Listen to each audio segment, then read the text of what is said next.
Yes, in the interim, while we're looking for an administrator, I've appointed Sam Samados, the Special Ed Services Director, to facilitate being the acting principal of that facility until we get the a new principal hired.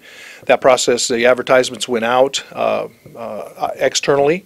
Internal candidates can apply through that external process, and we'll follow our district policy and administrative procedure for that, putting a committee together like we have in the past, and as the applications come in that look like we want to screen after they've been screened, we'll look at those and take a look at interviewing them through the committee. Once the committee has interviewed, then they will forward any of those candidates to me for final approval after interview. The former principal, Von Sheppard, he retired, right? He resigned. And then, so with the screening process now, would normally you been able to catch what he had on his record, the DUI?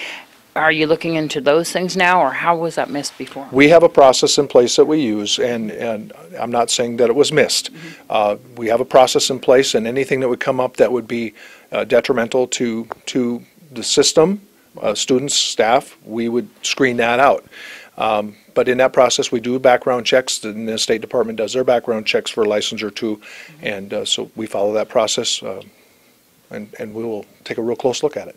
Are you looking at internal applicants right now at this point? Well, like I said, the process has been opened up internally and externally. Those people internally would apply just like anybody from the outside. So I don't know if there's been any interest put into that. We'll see as time rolls forward and my HR director puts the process together. Do you have a deadline? We have it open until June 1st. And I have a wide window there because this is a tough time of year to be searching out principals that are available today.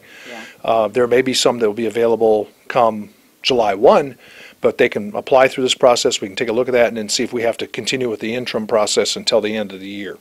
Sam Samados has been with the school for many years, hasn't he? Mr. Samados, I hired him when I was a principal at Nye Elementary School. He's been here at least 18 or plus years, and he's been a principal at Nye Elementary. He's been a teacher and special ed director, and his department, we have two licensed administrators in his department, he and Mr. Gent, and I asked them to take care of Floyd Elementary School. However, he felt he saw fit, and he said that would be him going there and Mr. Gent picking up some of the services for special education.